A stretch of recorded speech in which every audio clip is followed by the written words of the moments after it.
All right, true believers, welcome and good morning to this episode of the Freedom to Draw Unsolved Mysteries. We are going to dive into the Santa Rosa hitchhiker murders. And I have done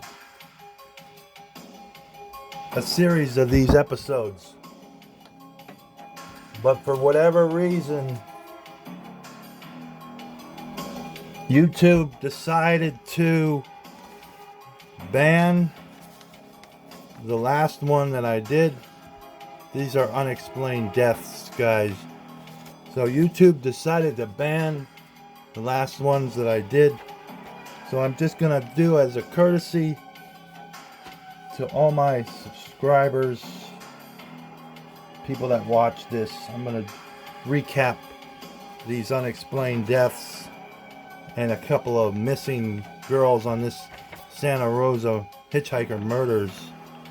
I'm gonna recap these for you, because you will not be able to pull up these cases in order, because YouTube decided to ban one of them because I used a top 40 song, and the Warner Music Company will not allow that. But 80% of my videos have top 40 songs on them, so, and I have over 100 videos, so that's a mystery, guys. Here we go. We're going to recap these. Yvonne Weber, Maureen Sterling. We're going to start with just recap. I already drew them. We're going to just recap their cases for you in 1 second, guys. All right. The Santa Rosa hitchhiker murders. It's a series of murders between 1972 and 1973 that happened in Santa Rosa, California. Experienced the killings of 7 women. We are going to show you these 7 women in this one video. Kind of help you guys out, because of YouTube decided to be difficult with me. Of the 7 women whose murders have never been solved, an 8th probable victim disappeared and her body has never been located. All the victims were known to be hitchhikers, a popular mode of transportation during the early 70s. These murders became known as the Santa Rosa hitchhiker murders. The so-called Santa Rosa hitchhiker murders have been linked to other crimes that occurred in the late 60s and early 70s, where the facts have been distorted to meet the criteria of the particular murderer thought to have committed them. Mostly notably the Zodiac Killer and the notorious killer Ted Bundy. And that's originally the reason why I was doing these, because they're said to be related to Ted Bundy, but we will never know, will we? So this victim right here, Yvonne Weber,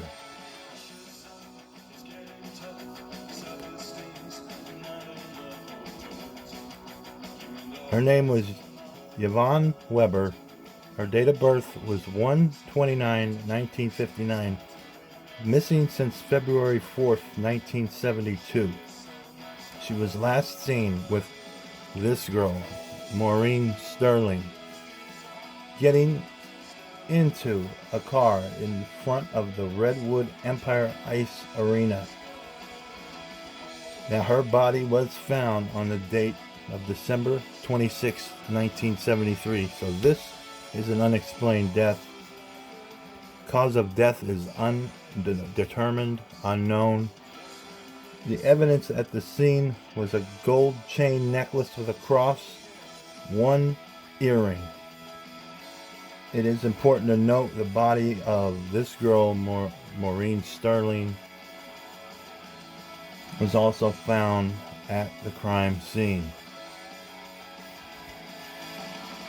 And there was I did a show on Sandra Dreamweaver, and she was found similar with a gold wooden cross, and that was it. Because she was naked and strangled. Same way these girls were, but I believe it was in Grand Junction, which is in Colorado, I think, or Oregon. But anyway, you can watch that case. All my cases are numbered and labeled with the victims' names. Now this is victim number 2, Maureen Sterling. Date of birth was 2/18/1959. So these girls were young. These girls were young.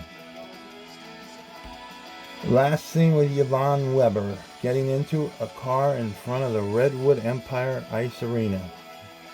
The body was found December 26, 1973, the day after Christmas. The location of the body found down an embankment on the west side of Franz Valley Road, 2.7 miles from the intersection with Porter Creek Road. The cause of death is undetermined. Evidence on the scene was one chain necklace with cross, one earring. Notes: the body of Yvonne Weber was also found at the crime scene. The body of Yvonne Weber was found at the crime scene.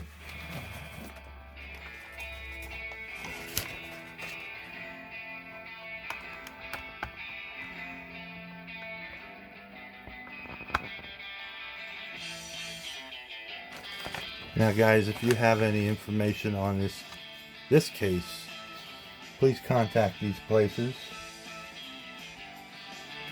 You can take a picture of them. It's supposed to stick, man. Not sticking anymore. You can take a picture of that. Those places will lead you to the right places to contact.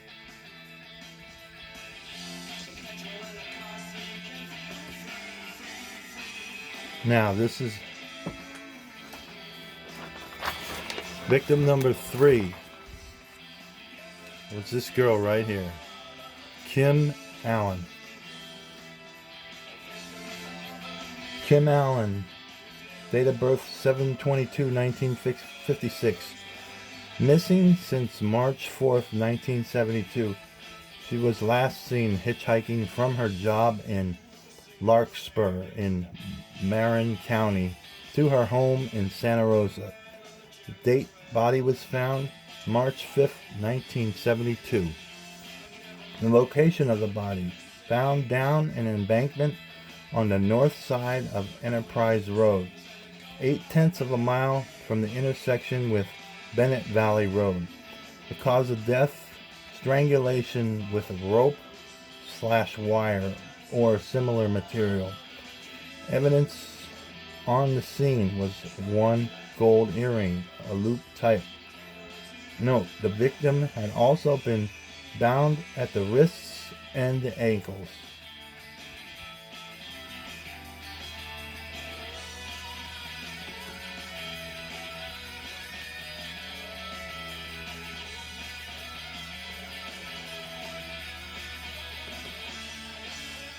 Now this is the victim number 4,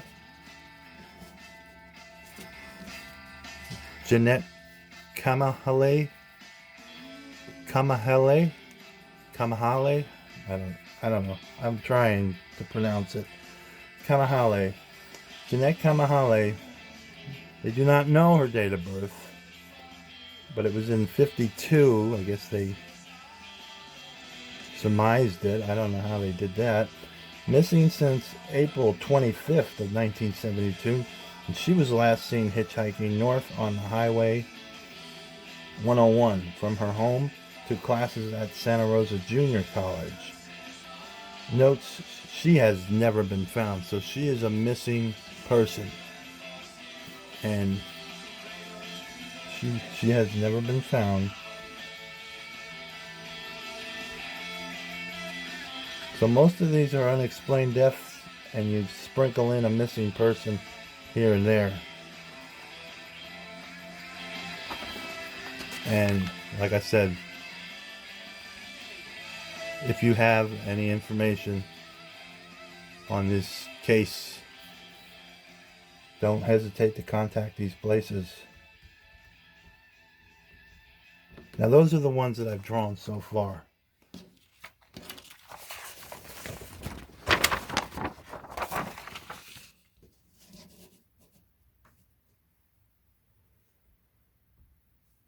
Yvonne Weber. You got it started. Now, let's get it done. Put your freight back on the move with Schneider Freight Power. Quote, book, and track your... And here's an article of the Weber and Sterling case. Skeletal remains found Thursday over an embankment on Franz Valley Road have been identified as those of two Santa Rosa girls missing since last February 4th. The coroner's office today identified the victims as Maureen Sterling, 12, daughter of Miss Arlene Sterling, place 3545 Midway Drive, and Yvonne Weber, 13, daughter of Miss Sheila Harrington, 3365 Holland Drive. Coroner investigator Donald Noriel said the girls were identified yesterday through dental records. Santa Rosa police, who have been investigating the girls' disappearance, suggested to the sheriff's office that the remains were those of these two girls. Maureen and Yvonne were reported missing from the Redwood Empire Ice Arena, where one of their mothers left them off about 7:30 p.m. on February 4th, but could not locate them when she went to pick them up at 11 p.m. According to authorities and friends, the two girls, they were students at Herbert Sister Junior High School, were last seen getting into a car, either voluntarily or forcibly, on Gwenville Road. The girls disappeared exactly a month prior to this discovery of the body of Kim Wendy Allen, a 19-year-old Santa Rosa Junior College student on Enterprise Road. Miss Allen's new body was found over an embankment on March 5th. Circumstances also are similar to the discovery of the new body of another Santa Rosa girl, Lori Cursa, 14, over an embankment on Costiago Grade early last month. Sheriff's officials said there was no evidence that there was any clothing on the remains found on Franz Valley Road. Should it be determined that Miss Sterling and Miss Weber were victims of foul play, they would be the 20th and 21st homicide victims in Sonoma County this year, more than twice the previous record of 9 in 1 year. Both the Sheriff's Office and Santa Rosa Police are investigating the deaths. Miss Weber's stepfather, David Harrington, pointed out that all along Santa Rosa police insisted the two girls were runaways. It is obvious that they were not, he said. He said the girls may have been hitchhiking and added, I hope other girls will learn by this and not hitchhike. Among Miss Weber's other survivors and her brothers are her brothers Mark Weber, Aaron Harrington, and Emily Harrington, who was born after Miss Weber disappeared. Other survivors of Miss Sterling are a sister, Teresa Sterling, and her grandparents, Mr. and Mrs. Theo H. Siri, Santa Rosa. And here is an article from Kim Allen. Female hitchhikers, the pain of Kim Wendy Allen's mother. She got a ride with two men who told sheriff's officers they let her out at the northbound on-ramp at Bell Ave and Highway 101 in San Rafael around 5:30 p.m. that day. The only person who has seen her after that was her killer. Detective Sergeant Brown said he questioned the driver of the car who gave Kim a ride that far, but he has been cleared of suspicion in the killing. As for memories of her daughter, Miss Allen said she was never a speck of trouble to anyone from the day she came on the earth. She trusted everyone, believed that people were good.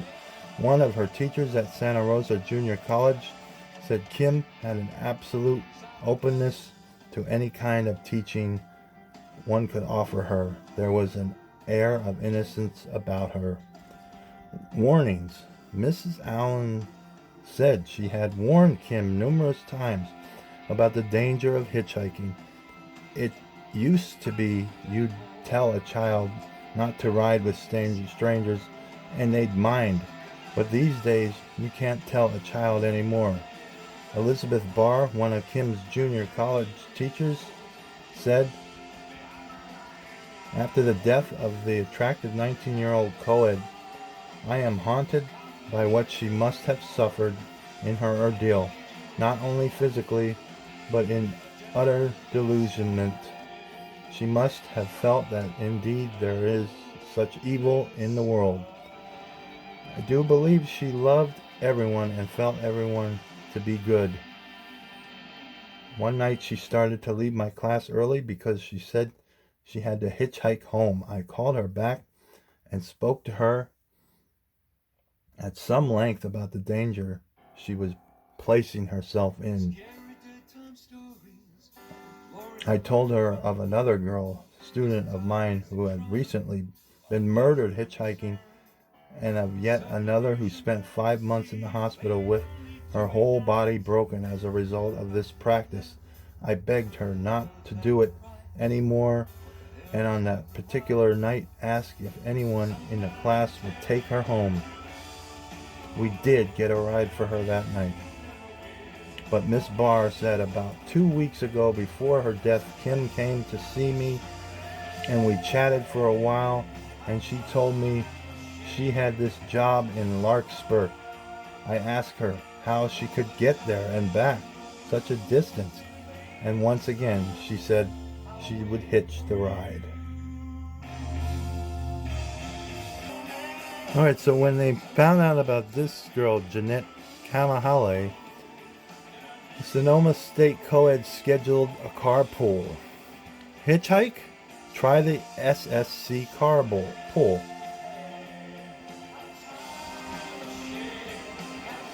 The hitchhike dilemma, how does a college student get to class without a car and there's no public transportation? The answer, thumb a ride. Sometimes it works, sometimes though it leads to rape, assaults, injury, and sometimes death. Students at the Sonoma State College know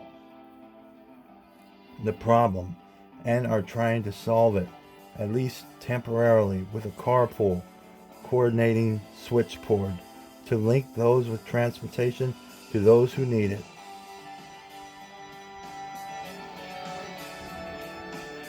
"20-year-old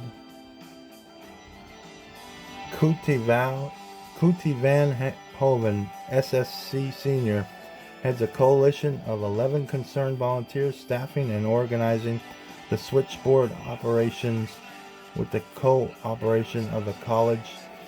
They're manning a telephone, arranging rides, and collecting the schedules and itineraries of the drivers.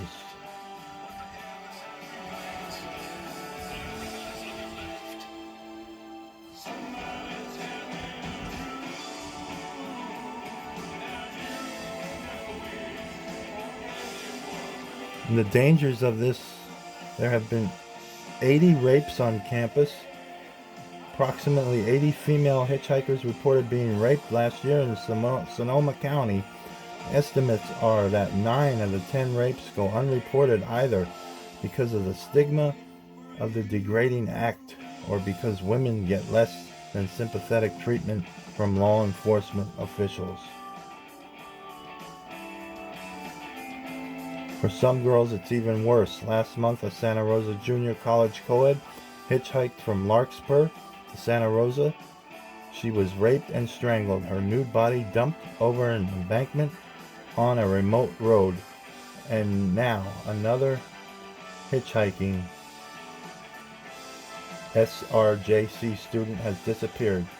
20-year-old Jeanette Kamahale dropped out of sight after leaving her Kotati home last Tuesday morning to hitchhike to class. Miss Van Hoven told the Press Democrat she heard of 4 rapes during a 2-week period, and I knew somebody ought to be doing something. I can't find a job, so I had plenty of time. There was no way I could rationalize not doing something. She lined up volunteers, got co-op from the college for use of the commons location and phone extensions.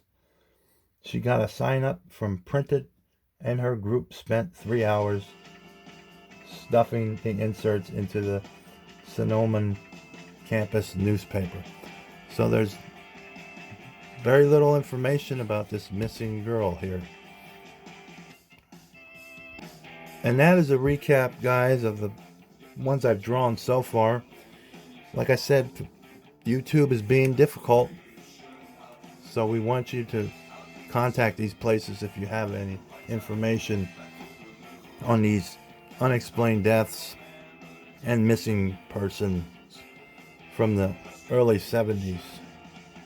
You too could help solve a mystery, guys. That does it for this recap section.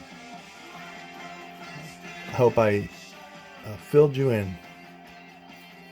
Stay tuned for the other 3 victims, which is the next video coming up, guys. Peace out, true believers.